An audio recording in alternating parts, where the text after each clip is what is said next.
presentations about their home countries. All you need is to share a summary from at least two of them, okay? Where they're from, what they're here for, something you learned about that country, maybe, and so on, all right? We started then talking about some of the North American settlements, okay, in this chapter, how overall globally we see a change in temperatures. And so number one, there is a lack of food, there is a lack of resources, so obviously people are having to go to different places to survive.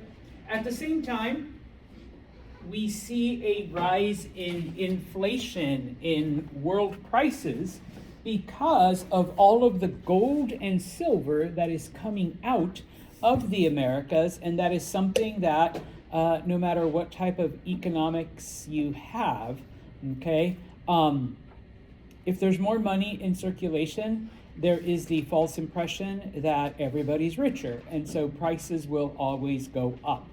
Okay, even though just like 500 years ago, kind of like today, not everyone is benefiting from that increase in cash flow.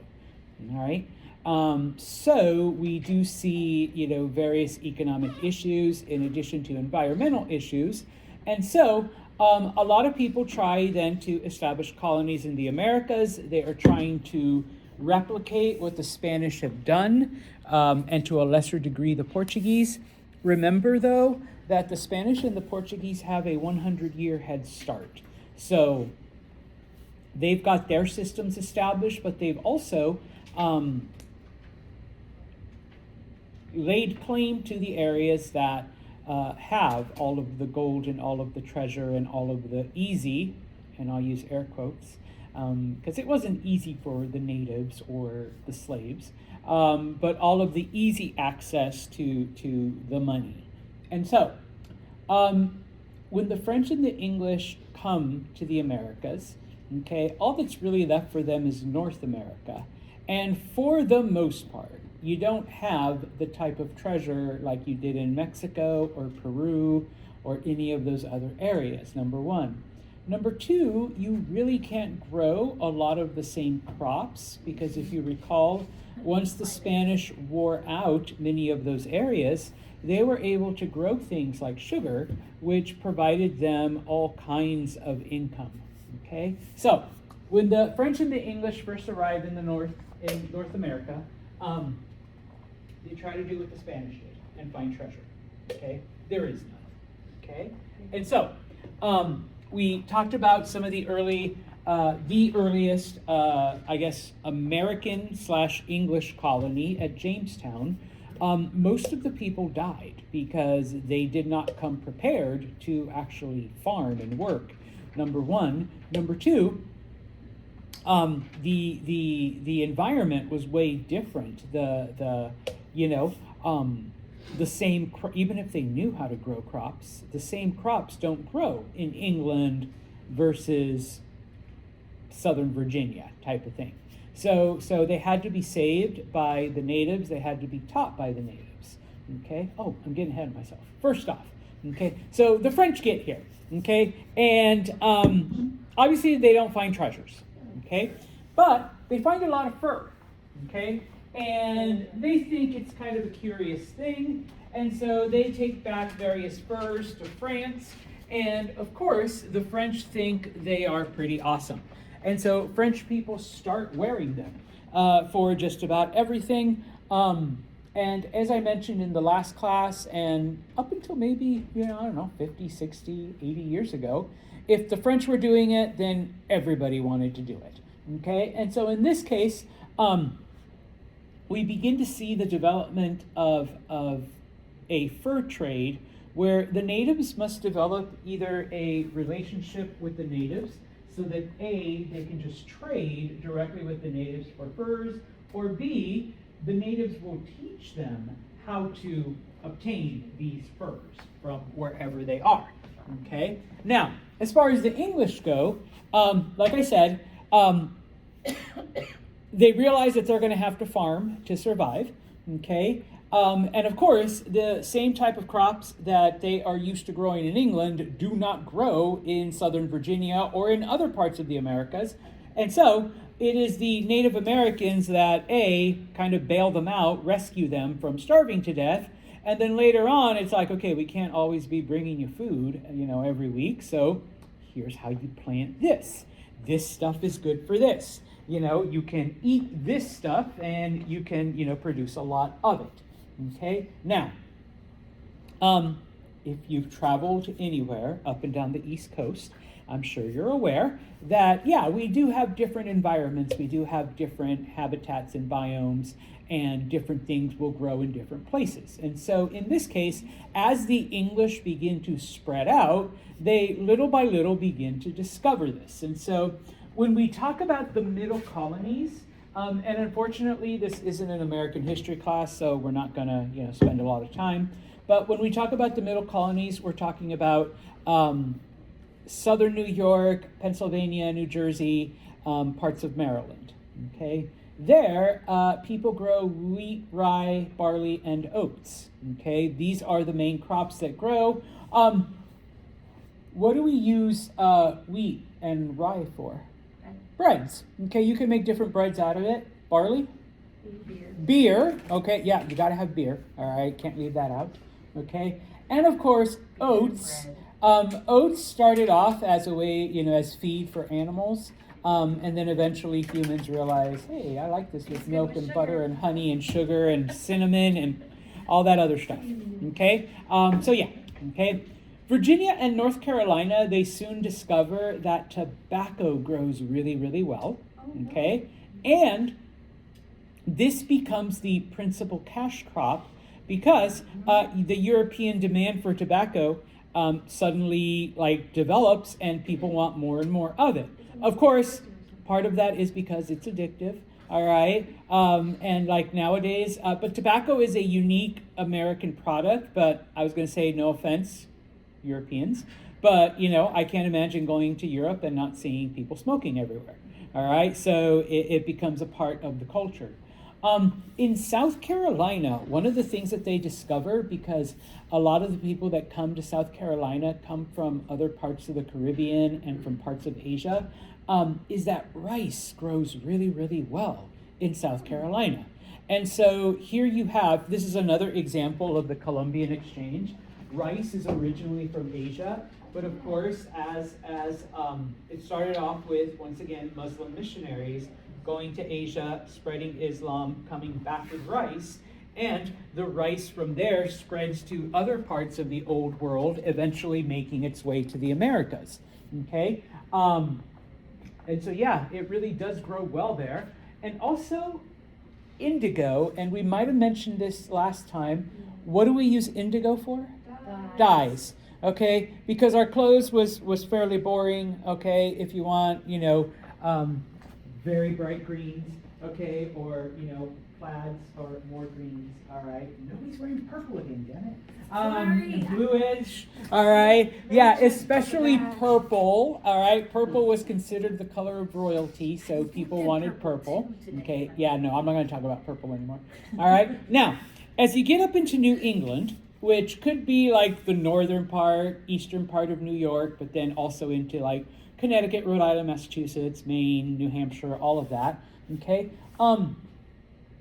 It's really not great for farmland, okay? I mean, you can grow things, and people have made a living at it, but it's not South Carolina, it's not Virginia, it's not Georgia, okay?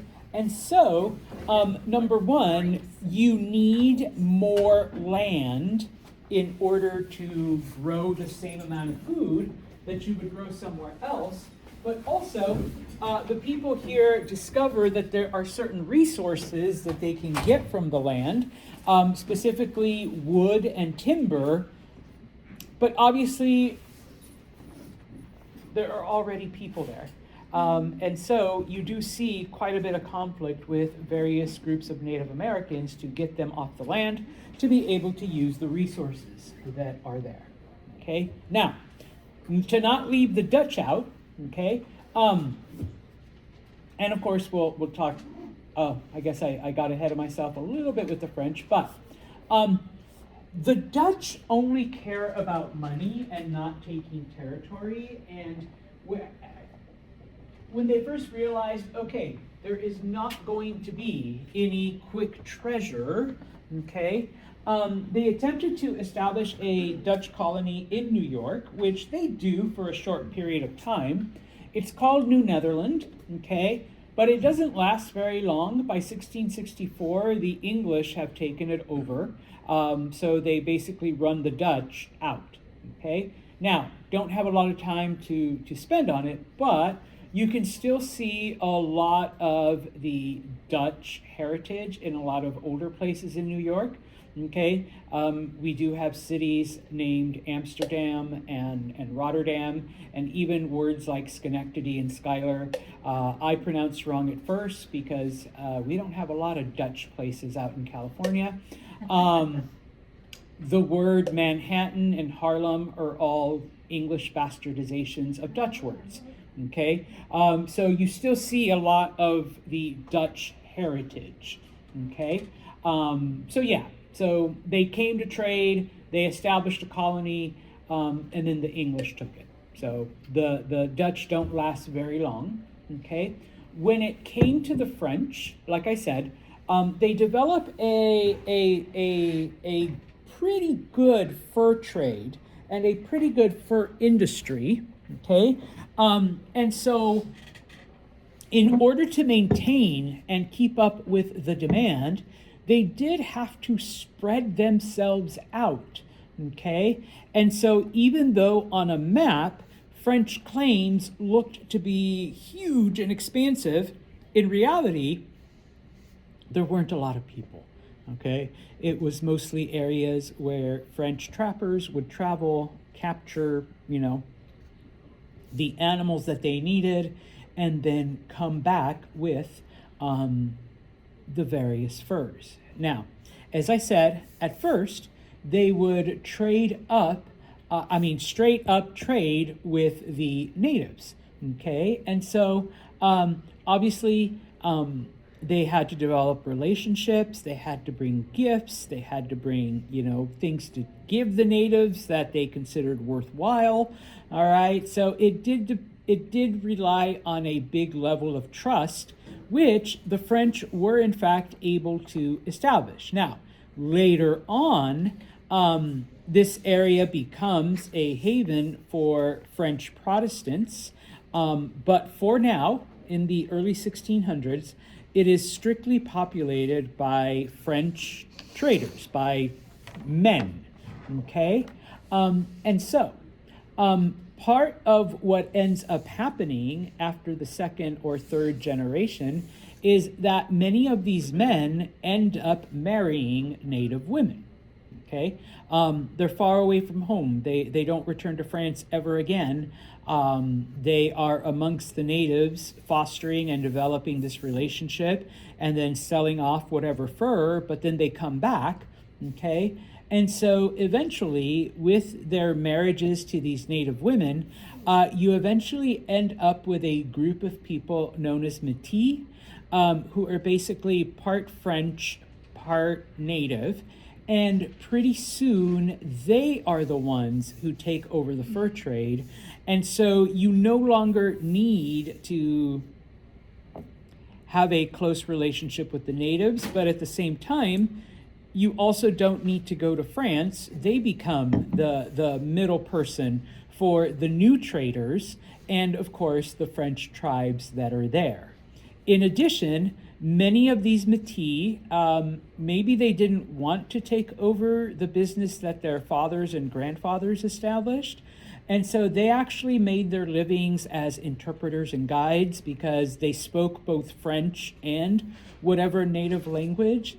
And even back then, just as an FYI, even if you were English, if you were Dutch, whatever, if you were a person of culture or education, you also spoke French. Okay, and so they served as pretty good interpreters for various groups. And of course, since they had been born and raised in that area, most of them had never been to France or been anywhere else. they made the perfect guides. Okay?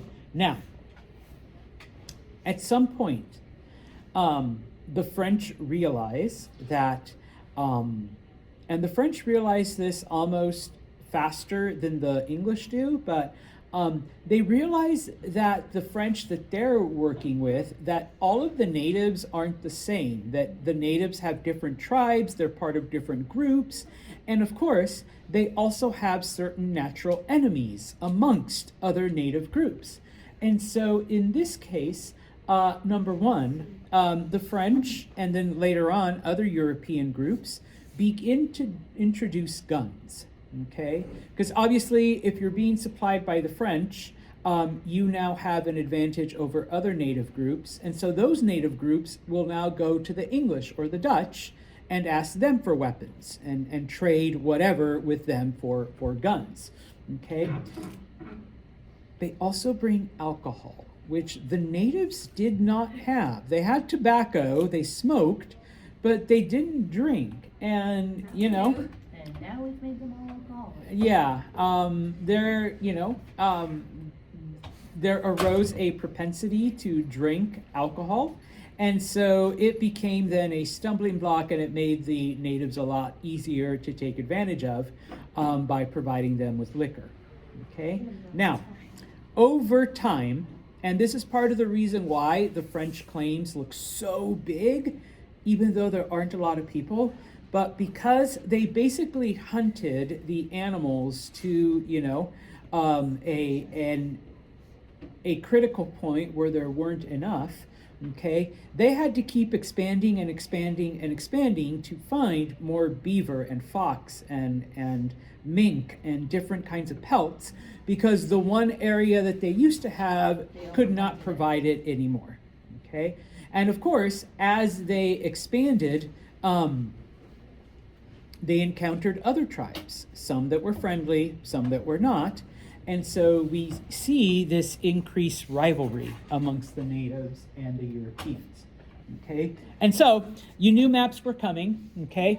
Everything you see in purple are the English claims. So that's where the English claimed was theirs and where most of the English colonies first developed, bless you, okay? So places like Boston and Charleston and Philadelphia, okay? You do see the yellow, which is French. Now, once again, outside of Quebec, there really were no established cities or established living areas, because remember, there weren't a lot of people because they were out there mainly hunting fox and mink and beaver and all of that other stuff. All right. The I want to say pinkish, I don't know, salmon colored. Those are the areas that were claimed by both the English and the French, because once again, there were no lines, there were no borders, there were no signs that said this is English, this is French type of thing. So there would always be some overlap. The brownish were the Spanish colonies, even though the Spanish focused mainly in Latin America, South America, the Caribbean. They did explore parts of Florida. In fact, the word Florida is Spanish, which means flowery. And of course, much of the Southwest eventually became a part of theirs. And then for a short while, there is a little blue strip right here. That was the Dutch. That was New Netherland. Okay, they maintained their settlements right along the Hudson River. Okay, believe it or not, little fun fact: there was also a Swedish colony. Oh, I've been through it. Right here, where Delaware and Maryland and Pennsylvania kind of meet. That little triangle right there. Okay, and so there are a couple cities there with like Swedish names. It was known as New Sweden, and they had their own little enclave, all right, which is kind of cool. All right, now, we don't need that, okay? Looking at the Caribbean then, okay? Once again, sugar, lots of money, lots and lots and lots and lots of money, okay? But in order to make all of this money, you needed major investment, okay? You needed land, all right? You needed supplies. But most importantly, you needed workers. Okay? Now, sugar only grows in areas that are hot and humid. Okay? And it has to be hot and humid for an extended period of time.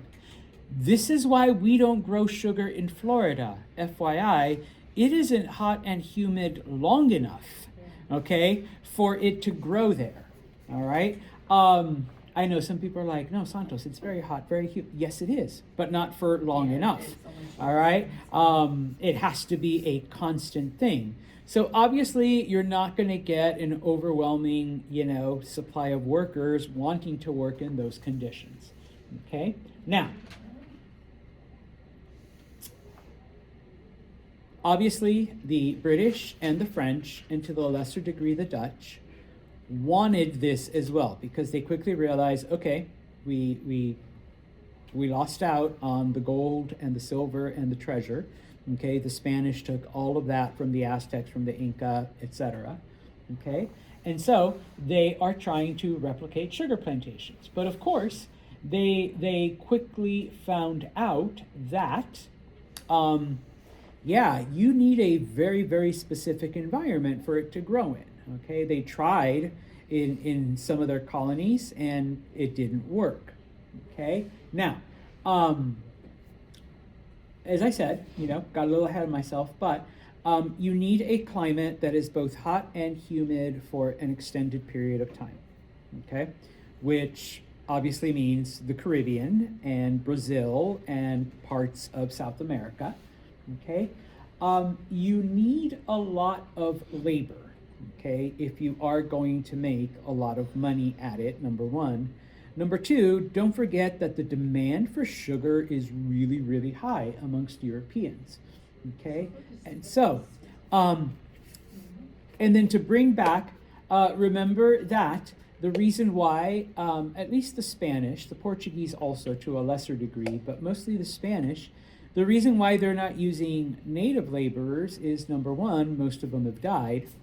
But number two, the ones that did live, the Catholic Church declared that they are in fact human and that they do in fact have souls. And so, you kind of have to convert them and not work them to death. Not to say that this stopped the Spanish from doing it, but they just couldn't use them as slave labor on the plantations for sugar. This did not apply to Africans, okay? And so, they were seen as expendable. They were seen as subhuman. And so in many cases, slaves were quite literally worked to death because for the plantation owners, it was very, very easy to we'll just send another boat and we'll get more people out of Africa and we'll replace our labor shortage. It is estimated that if you were a slave on a sugar plantation on one of the Spanish colonies, your life expectancy was 3 years. All right, if you lived that long, it was a miracle. Okay, otherwise, it was a lot of turnaround there. Okay, yes, you were and just so you get the idea. The work days were 12 to 18 hours. You worked 6 days a week. You got Sunday off. At least they were religious. The only perk about being Spanish is that you were religious, so you got Sunday off. All right. But the rest of the time was spent working with minimal food, with minimal whatever. Now, in many cases, and the Spanish and to a lesser degree the Portuguese were very brutal in their methods, you do see a lot of slave revolts, okay? But since slaves were seen as subhuman, the Spanish had no qualms in using barbarous methods and putting them down. In some places, like in Brazil, slaves just ran away because you can't find them in the jungle, okay? And so off they went, and many times they would mix with whatever native tribe and just disappear, okay? But the Portuguese were like, that's all right, we'll just send some more boats to Africa, okay? And when they sent these boats to Africa, the Africans didn't say, oh no, here they come, let's hide, or did they Because go, "Okay, because go for it"? because the tribes that dealt with the Europeans were already used to being slave traders. So they weren't. They're like, oh, you need more? Okay, yay, more money for us. Well, more whatevers. Okay, now, the Spanish, the English, the French, and the Dutch, okay, they cannot do this in the areas that they've established. So eventually, they do fight the Spanish and take over some of the Caribbean islands, okay, and I'll talk about that in a minute, but in addition to sugar, because once again, you do need a very specific environment, all right? And you do need it to be hot and humid for an extended period of time. And, okay, you need to have the mechanisms in place, okay?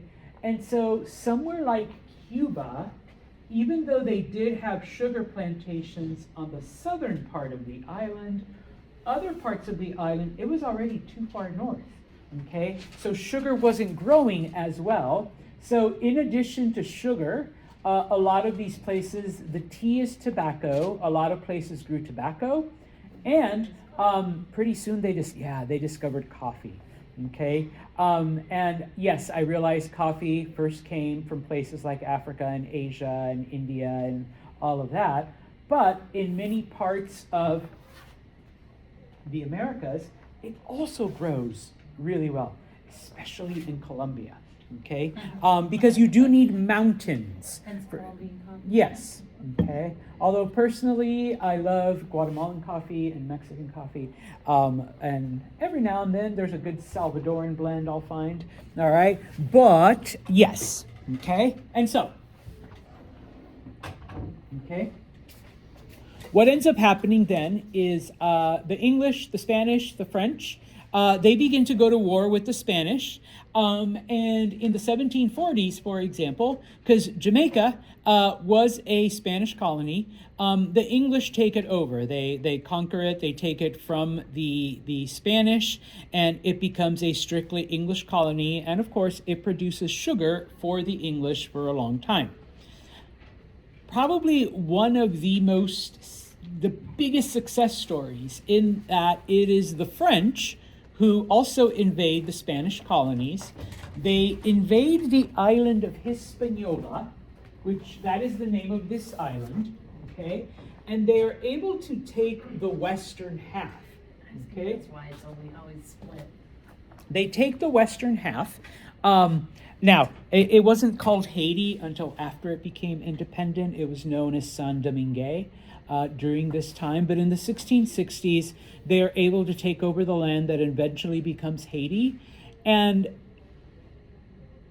this has always fascinated me and would make like a great, like if you ever want to go down a rabbit hole and research.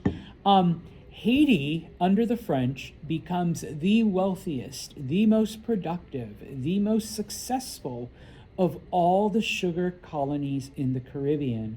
It produces that one third of that island produces more sugar than the Spanish and English and Dutch colonies combined.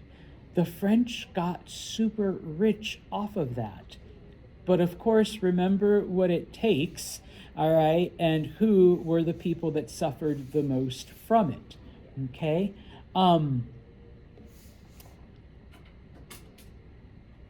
It is one of those fascinating things. Like I said, you can go down a rabbit hole forever, because if you look at Haiti today and the pardon me, but the disaster that the government and the island and the social structure is versus what it was when it was quite literally the richest colony because of sugar, okay?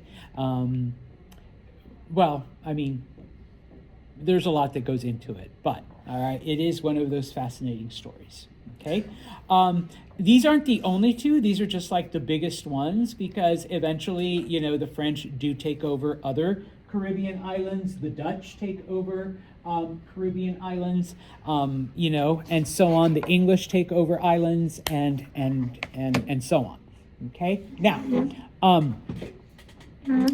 talking about slavery, okay, because they become the, Black Africans become the main source of labor to provide and to keep up with the demand of all of the sugar. Okay, natives couldn't be enslaved. Okay, number one, most of them are dead by now.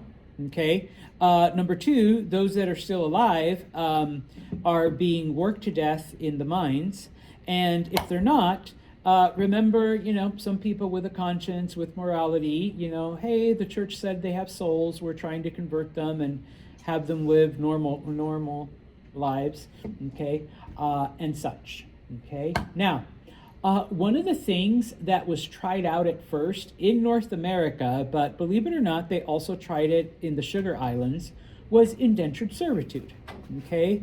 And while it did work in some parts, it was not very popular for the sugar plantations. Indentured servitude required that people in Europe basically sell themselves into slavery for the price of a passage to the Americas. In exchange, somebody paid for your passage, you became their servant.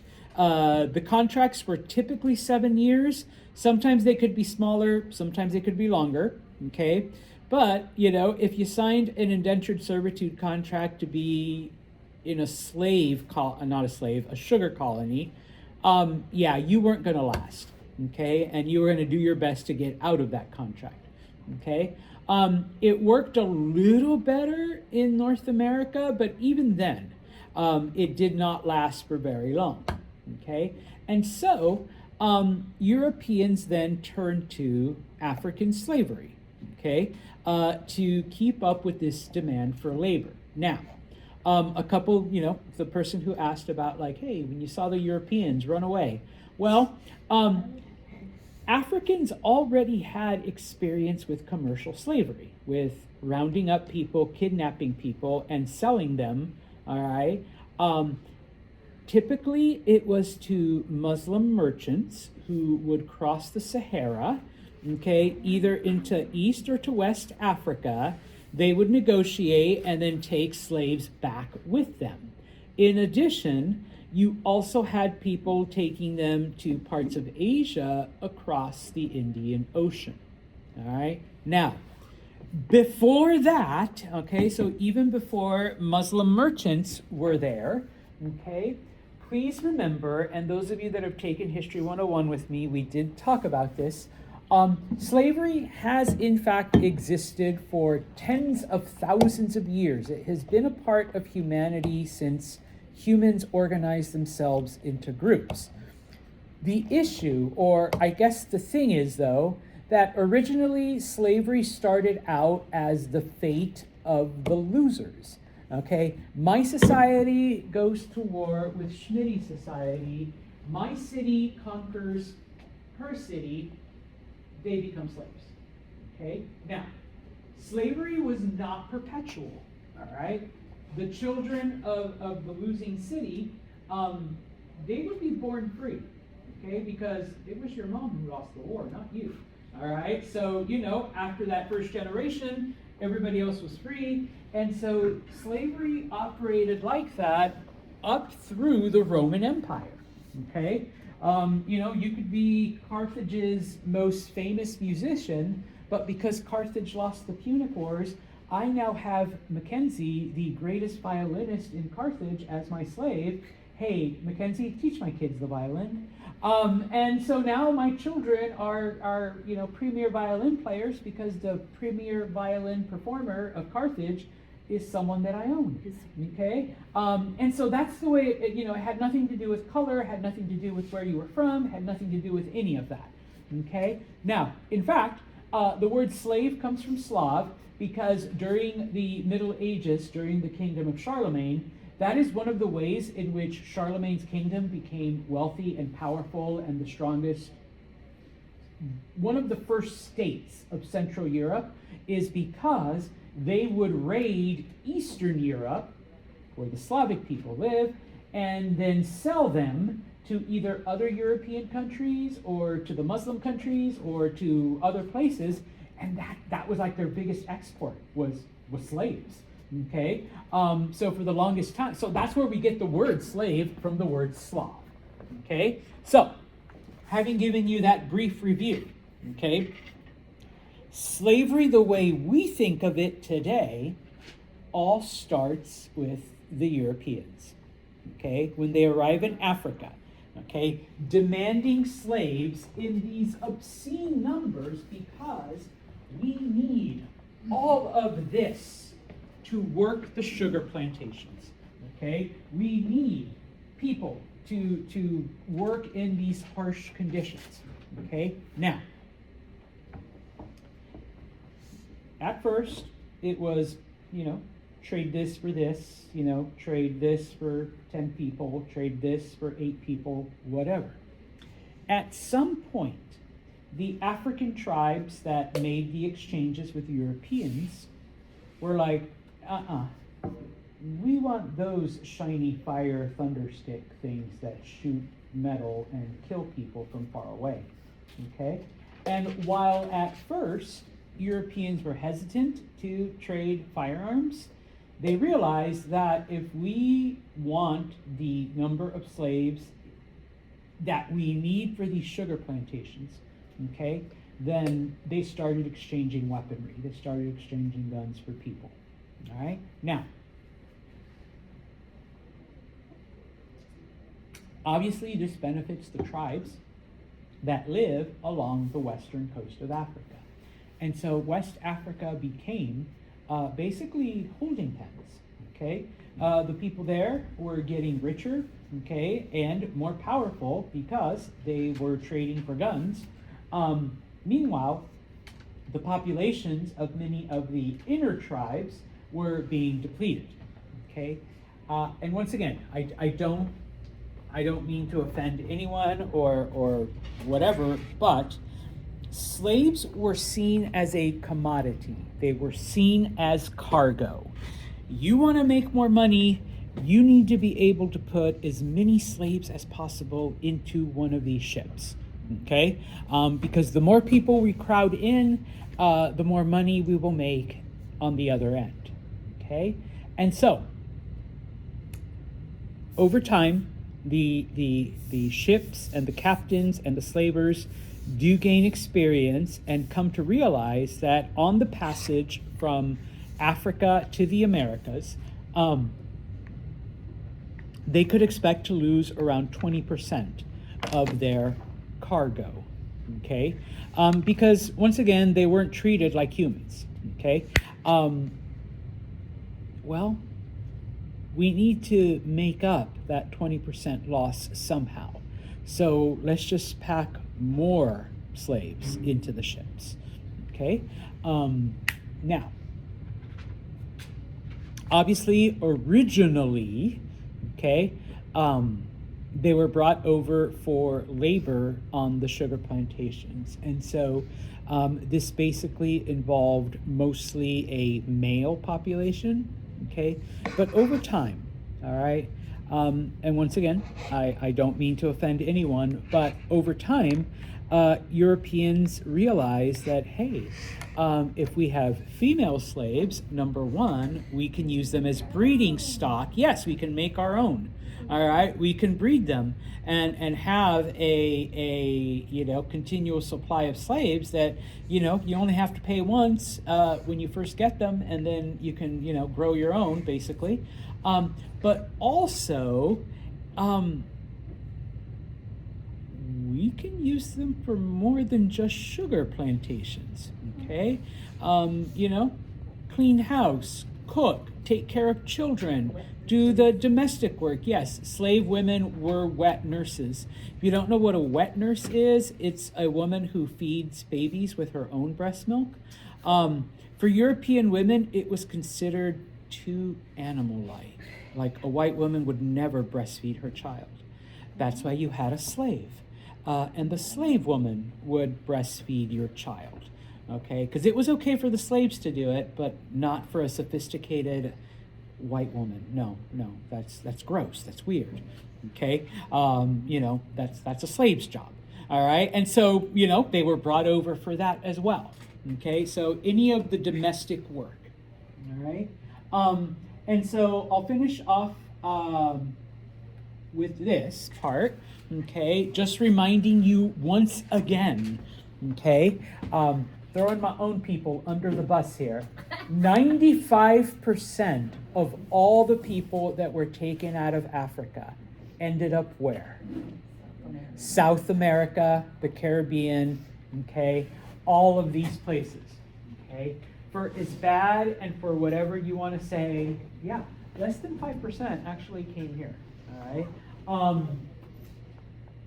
A teeny tiny number, ended up going to Europe, all right? And just because this slave trade, okay, dominated, everything, other slavers, including, people in the Ottoman Empire and Arabia, and they were still getting their supply of slaves from Africa, okay? One thing before we finish here. I wonder, how many people were in Africa if they were able to put them all over the place? You can look at all kinds of studies as to how many millions upon millions you would now have if all of those people had not been taken. Yeah. Just the hundreds and hundreds of millions of people that would be populating those countries today. So anyways, the one last thing, because I do ask you, this was known as the Middle Passage, the voyage from Africa to the Americas, because the first passage was, of course, you being African, getting kidnapped and brought to the coast. The Middle Passage from Africa to the Americas, and then the last leg of your journey was from here to wherever you would end up, okay? You could be destined for Cuba, you could be destined for North America, you could be destined for Mexico, you could be destined for Panama, from there you went to wherever, okay?